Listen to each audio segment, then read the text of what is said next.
दुप्पट खाशी, उपवास म्हणून करी तुपात भाजी, नारळ बटाट्याची गरम कचोरी, विठ्ठल नावानीच येते चवती थोरी.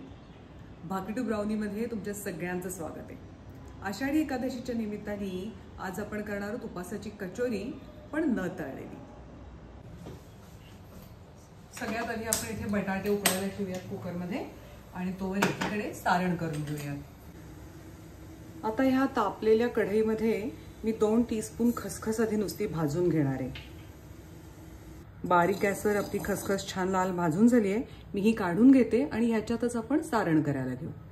आता याच कढईमध्ये अगदी 2 छोटे चमचे मी तेल घेणार आहे. तापल्यावर त्याच्यामध्ये 2 टीस्पून जिरं घालूया, 2 हिरव्या मिरच्यांचा क्रश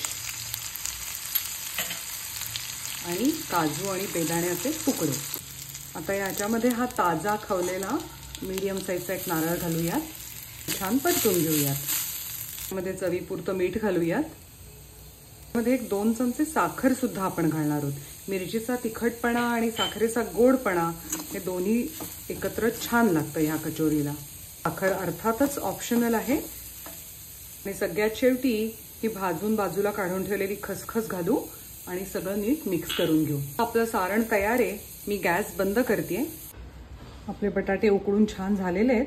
हे सोलून आपण मॅश करून घेऊयात.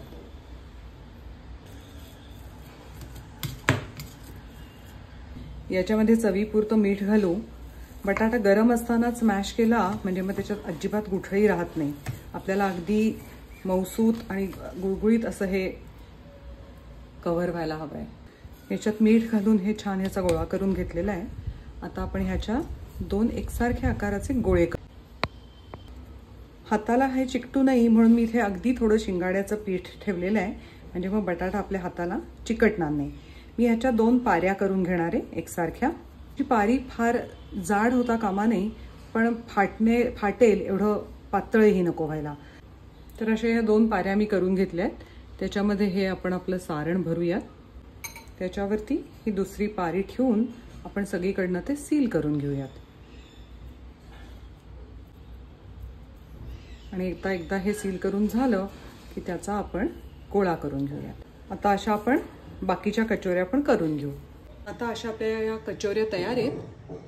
तर त्या पक्क्या करण्यासाठी आपण आता इथे आप्पे पात्र ठेवूयात. म्हणून मी तुम्हाला गोळे लहान करावेत असं सांगितलं. आप्पे पात्राचा जो साईज आहे त्या साईजच्या कचोऱ्या आपल्या झाल्या पाहिजे. त्याच्यामध्ये अगदी 1 ड्रॉप तुपाचा मी घालणार आहे. तुमच्याकडे जर का घरी एअर फ्रायर असेल तर त्याच्यातही सिलिकॉन ब्रशने थोडंसं तेल किंवा तूप लावून तुम्ही ठेवल्यात तरीही छान क्रिस्पी आणि ब्राऊन होतील. त्याच्यामध्ये या झालेल्या कचोऱ्या आपण 1 करून ठेवू आणि ह्यालाही वरनं सगळीकडनं आपण ब्रशनी तूप लावून घेऊ. आता या एवढ्याच तुपावरती त्या इतक्या छान खरपूस होतील. गॅस बारीक टू मीडियम ठेवायचा आहे. एकदा ही पलीकडनं छान झाली की ती आपोआप अशी सुटते. किती इझिली मला ती पलटता आली बघा.